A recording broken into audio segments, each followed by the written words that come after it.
Salut les nazes. Tu sais pourquoi je te fais ces vidéos? La première fois que j'ai fait ma chaîne YouTube, je me suis posé la question comment je pourrais me démarquer des autres. J'ai remarqué que tous ceux qui donnent des conseils sont des gens qui ont déjà fini leur parcours. Moi, c'est loin d'être le cas pour moi. Je suis loin d'avoir terminé ce parcours et surtout, j'en suis au plein milieu et je pense que ça peut t'aider toi si t'es un débutant. Aujourd'hui, ce dont j'ai envie de te parler, alors excuse-moi du bruit, je suis dans ma wago comme tu as pu voir. Il y a la clim en cours là actuellement parce que je vais mourir de chaud. Puis je viens de marcher, il fait super chaud. Aujourd'hui, j'aimerais te parler de quelque chose d'intéressant parce que j'aimerais t'expliquer pourquoi revoir tes coéquipiers, tes camarades de classe, ça peut changer un peu ta vie. Ça met un coup de pied au cul très souvent. J'aimerais surtout te convaincre que la vie est pleine de possibilités. Remplie. Et que ton prime, c'est pas le lycée, ça peut être le restant de tes jours. Et que la vie, elle commence vraiment à la sortie de l'école. C'est là où l'écart se creuse très souvent. Alors évidemment qu'il faut aller à l'école, mais c'est là où les trajectoires diffèrent. On voit des gens qui sont premiers de la classe, leur vie n'a pas changé, et c'est là où vraiment tes goûts s'affinent. Qu'est-ce que tu veux dans ta vie? Comment tu la vois d'ailleurs ta vie?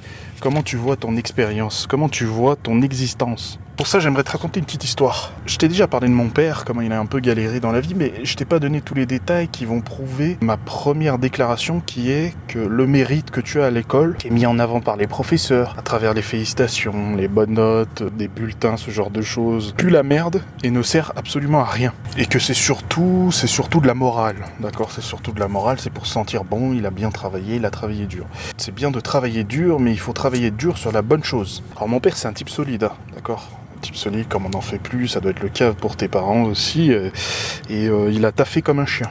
Dieu sait que la valeur travail, il la connaît bien, il la connaît même un peu trop bien. Là, il a la retraite, miskin, et il est tout cassé. Mais quand il a commencé à taffer, c'était en bas de l'échelle. Alors lui, il a bossé principalement en logistique, dans un poste qu'on appelle manard. Tu sais ce que ça veut dire? Manard, c'est le plus bas de l'échelle. C'est les mecs qui balayent sur les sites logistiques, c'est les types qui déchargent les camions les plus pourris. À l'époque, il n'y avait même pas de machine, quoi. Il n'y avait pas de truc qui faisait automatiquement. C'est lui qui s'occupe de décharger souvent à la main, d'accord? Ça puait du cul. Mais il a fait ce qu'on lui a dit. Tu vois, il a serré les dents, il a suivi le scénario classique de la réussite. Il a serré les dents, d'accord? Et petit à petit, il a monté les grades. Il montait, il est passé cariste et tout, jusqu'à arriver à chef d'équipe. Ce qui est énorme pour lui, parce que son père, il était simplement maçon. C'était pas très mal payé, mais comme mon grand-père était immigré, il était un peu maltraité de ce côté-là, il se faisait un peu voler. Donc bon, chef d'équipe, ça sonne toujours bien, surtout si tu viens d'une famille qui touche le fond, quoi. Tu vois ce que je veux dire? Une famille surtout si tu viens d'une famille, d'accord, qui galère. Une famille qui vient d'en bas, de la pampa, le peuple, la France rurale, la France qu'on ne regarde pas, d'accord? Si tu viens de ce genre de famille, tu sais ce que ça signifie le simple titre de chef, d'accord?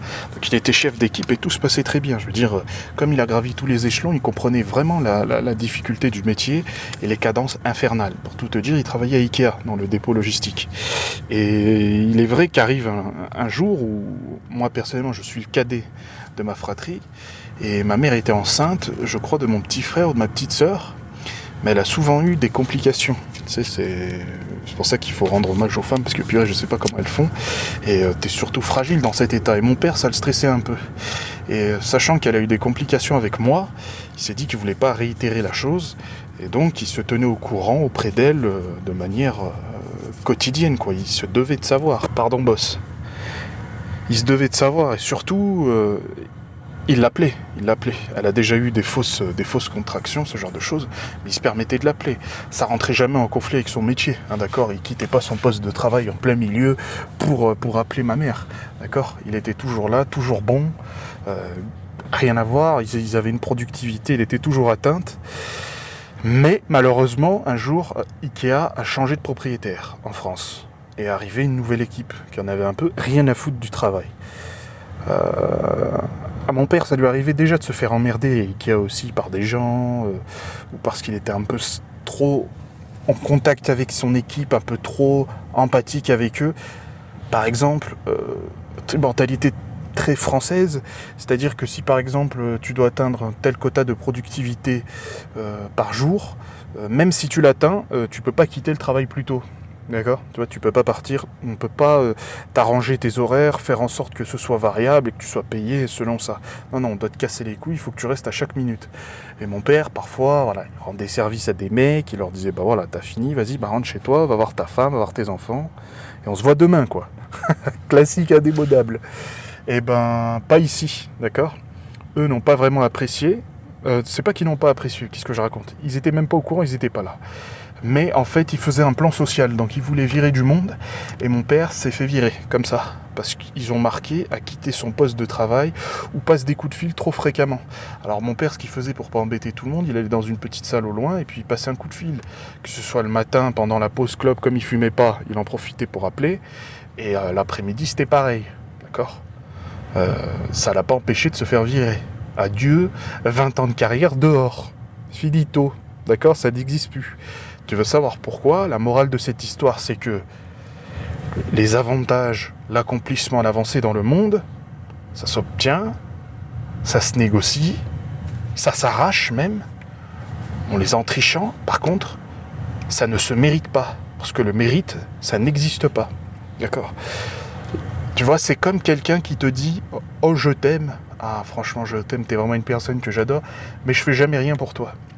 J'ai jamais ton sort dans ma tête. Quand je fais quelque chose, je me dis jamais est-ce que ça va lui plaire? Est-ce que je peux lui faciliter la vie à cette personne? Tu fais rien. Dire, c'est bien. Quoique non, on s'en fout. Fais-le et tais-toi. D'accord? Et ben là, c'est pareil. Il est évidemment allé au prud'homme. Et je crois qu'il a eu un chèque de 15 000 euros. Tu me diras, c'est énorme. Mais bon, ça a dû à une carrière, hein, où il était bien payé, où il était apprécié du personnel, où il n'y avait jamais un souci. Mon père, comme ça, un mec à l'ancienne, il a toujours eu cette idée un peu de code de l'honneur, de chevalerie, d'accord? Où si on doit réussir, on doit le faire d'une certaine manière. Travailler dur, ça veut dire suer, d'accord? Ça veut dire saigner, ça veut dire pleurer. Ouais, c'est vraiment à l'ancienne, l'aspect très romantique, très romantisé. Eh ben, ça ne marche pas. C'est quelque chose qui marche pas et qui lui a servi à rien. Maintenant qu'il est plus âgé et qu'on en discute des fois, évidemment qu'il va pas me dire de faire la même chose. Tu prends ton chèque et tu te barres. Mais surtout, ce qui nous intéresse ici, moi, mon but, c'est de devenir riche jeune. J'ai 28 ans. J'ai pas envie d'être vieux. Même si j'aurais une retraite à 10 000 euros, j'aimerais pas être à la place de mon père. Évidemment, j'ai du respect envers lui parce que c'est mon père. Déjà de une, il m'a inculqué des valeurs de travail qui sont bien, d'accord? Évidemment qu'il faut une éthique de travail pour réussir. Mais l'éthique de travail, déjà de une, c'est pour toi, c'est pas pour les autres, d'accord? C'est pour toi, ça concerne toi, ta propre personne. Et de deux, il faut travailler dans des choses qui ont du potentiel, d'accord? Alors pour moi déjà j'ai deux aspects en tête, d'accord? Deux aspects en tête qui vont vraiment t'intéresser. Alors le premier aspect c'est évidemment la prioriser. J'ai écrit ça sur mon petit carnet là juste ici, toi tu sais. J'ai un carnet, laisse tomber. Prioriser des tâches à haute valeur ajoutée. Alors c'est des tâches, prenons un exemple avec YouTube. Imaginons que tu veux lancer une chaîne YouTube, ok? Tu te mets bien. Ça serait quoi une tâche à haute valeur ajoutée sur YouTube? Optimiser son profil, sa page, apprendre les toutes nouvelles techniques de montage sur Premiere Pro ou DaVinci Resolve. Non, c'est poster des vidéos, d'accord? C'est ça la tâche à haute valeur ajoutée. C'est ce qui te mène le plus possible à voir des résultats ou à recueillir de la data. Là, tu essayes de recueillir de la data, c'est pas grave. Tu envoies tes vidéos, tu mets tes sujets, puis tu vois si ça fonctionne ou pas. Si ça marche pas, tant pis. Mais surtout, si tu veux savoir si tu es sur le bon choix, tu es sur la bonne route, pardon, c'est est-ce que ta tâche à haute valeur ajoutée, elle est simple, c'est d'une simplicité banale, parce que youtubeur, bon, moi je te l'ai donné. La tâche à haute valeur ajoutée, c'est évidemment faire des vidéos, c'est banal, c'est pas glamour, c'est pas le dernier truc à la mode. Et ben c'est souvent ça, les fondamentaux, c'est ça qui marche. Et c'est pas pour rien qu'on les appelle les fondamentaux, d'accord? On les appelle les fondamentaux parce que c'est la base. Évidemment, le deuxième aspect, j'en ai déjà un peu parlé, ça s'appelle l'activité avec du potentiel. Alors, si tu veux bien gagner ta vie, ou du moins avoir une activité qui avait du potentiel, j'ai un lien dans ma description. Je te parle d'un boulot que j'ai moi-même pratiqué, d'accord ? J'ai moi-même pratiqué pendant un temps. Après, je t'avouerai que mon rêve, c'est plutôt YouTube. Donc l'argent, c'est pas vraiment ça qui compte, même si ça compte dans ma vie, évidemment. Mais l'argent, c'est surtout un outil pour libérer du temps. Mais dans le potentiel, c'est surtout passer du temps sur des actions rentables, hein, d'accord ? C'est pas perdre son temps à faire des singeries, à je sais pas quoi, mais si tu savais le nombre de fois où j'ai suivi des putains de vidéos à me dire « Oh putain, quel tag je dois mettre dans ma vidéo, c'est sûrement comme ça, que c'est sûrement à cause de ça que je perce pas. Est-ce que j'ai utilisé telle police ?»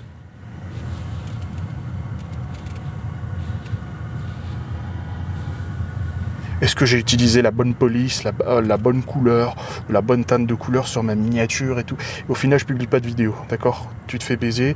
Dès que je vois des vidéos, la nouvelle méthode pour gagner du fric en 2024, ça pue sa mère, d'accord ? Tu laisses tomber, ok ? Est-ce que les plus riches, Warren Buffett, ils en ont quelque chose à foutre de la nouvelle méthode pour gagner des milliers d'euros ? Non, ça sert à rien, ok ? Il faut suivre ceux qui ont du succès, parce que ceux qui ont du succès, ou qui sont un peu en avance par rapport à toi, il laisse des indices derrière. Et moi, pour me focus, déjà, il faut faire ce travail. C'est ce travail que j'ai fait. D'accord ? Parce que l'information, c'est de l'or. L'information, c'est de l'or. Tu vois ? Je me suis ouvert un compte des Giro il y a quelques semaines, quelques mois. Ouais, je crois qu'il y a quelques mois. Je peux te faire une vidéo si tu veux, hein, si tu connais rien non plus à l'investissement. Moi, ça fait longtemps que je regarde des vidéos juste parce que ça m'intéresse. Que je lis un peu de la littérature économique parce que je suis un putain de geek. D'accord ? Marc Toiti, c'est mon PewDiePie à moi, tu vois, c'est mon MrBeast à moi. Wow. BFM Business, Jean-Marc Daniel, ça fait plaisir, tu vois ce que je veux dire ? Eh ben,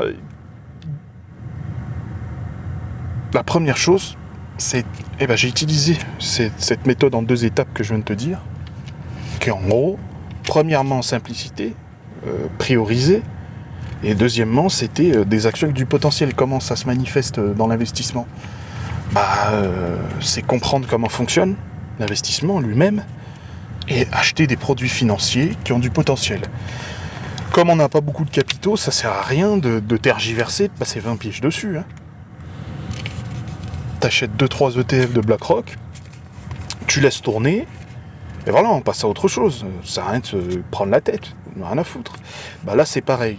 Si tu veux être totalement changé par rapport à tes anciens camarades de classe, va falloir faire les choses différemment. Et ça fait flipper parce que les autres l'ont pas fait. T'as personne pour t'accompagner là, physiquement. Alors évidemment, ma newsletter, si tu t'inscris, t'as mon mail, tu peux m'envoyer des mails. Toutes les personnes qui m'ont envoyé un mail, j'aurais répondu, il n'y a pas de problème. Après, j'ai pas toutes les clés. C'est pour ça qu'on avance ensemble, toi et moi. Je te donne ce que je sais et j'applique des choses. Je tiens des méthodes de captation de l'information, parce que on en bouffe tellement de l'information avec des blogs, des vidéos, des tweets, que moi-même j'ai créé un petit système avec Notion et d'autres extensions sur les navigateurs pour capter cette information. Mais c'est surtout, sinon ça sert à rien, quoi. Ça passe par une oreille, ça ressort par l'autre. Mais ça, il faut le savoir au début, d'accord ? C'est bien de consommer, mais mieux vaut moins savoir, mais savoir mieux. Tu vois, savoir mieux en mode ça sert à rien. Des fois, certains problèmes, les personnes en savent trop. C'est-à-dire que sur un problème, ils connaissent tout, de l'étape 4 à l'étape 79. Oui, mais il y a la 1, 2, 3 avant. Ça sert à rien, tout ce savoir. Il sert à rien du tout. C'est une perte de temps. Et surtout, putain, tu mets de l'énergie. Et tu mets de l'énergie, tu mets de ta propre personne, c'est compliqué d'être discipliné. Je sais que tout le monde sur YouTube essaye avec leurs vidéos de nous montrer qu'ils auraient des disciplines de US Marines, tu vois, de Spartiates, ils sont super forts, ils sont incroyables, ils optimisent. Alors, non mais moi je veux pas être un robot, d'accord ?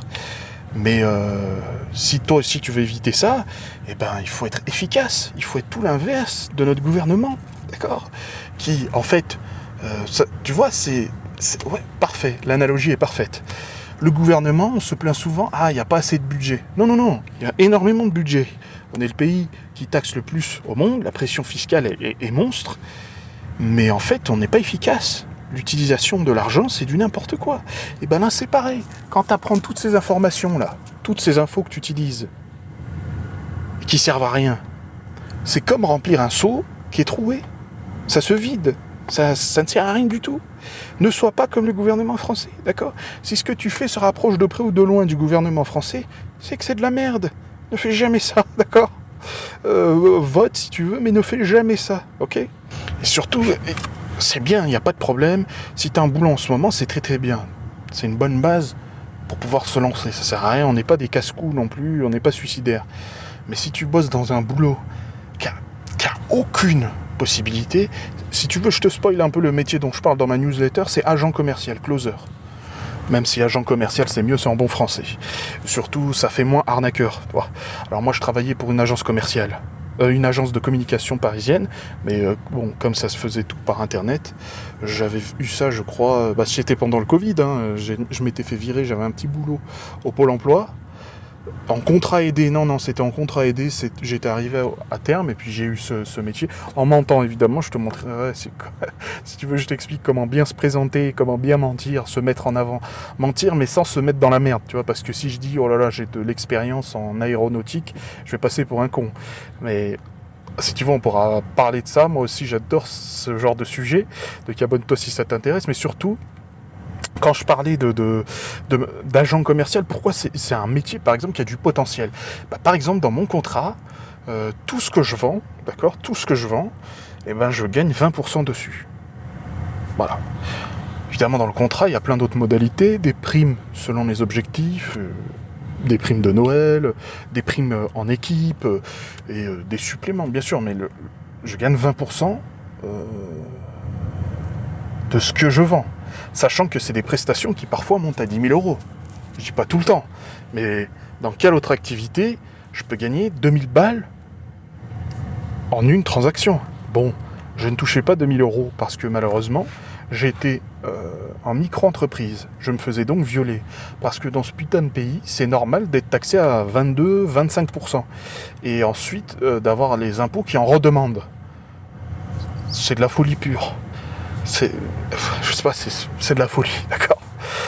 Ça, c'est une activité avec du potentiel. Évidemment, là, si en ce moment même, tu galères comme mon daron, t'es un manard, tu portes des cartons, il n'y a pas de souci, il n'y a pas de problème. C'est normal, on veut subsister. Gagne ton pain, gagne ton vin, gagne ton saucisson, pas de problème. Abonne-toi à ma newsletter. Quand j'aurai suffisamment de personnes, j'enverrai des petits mails.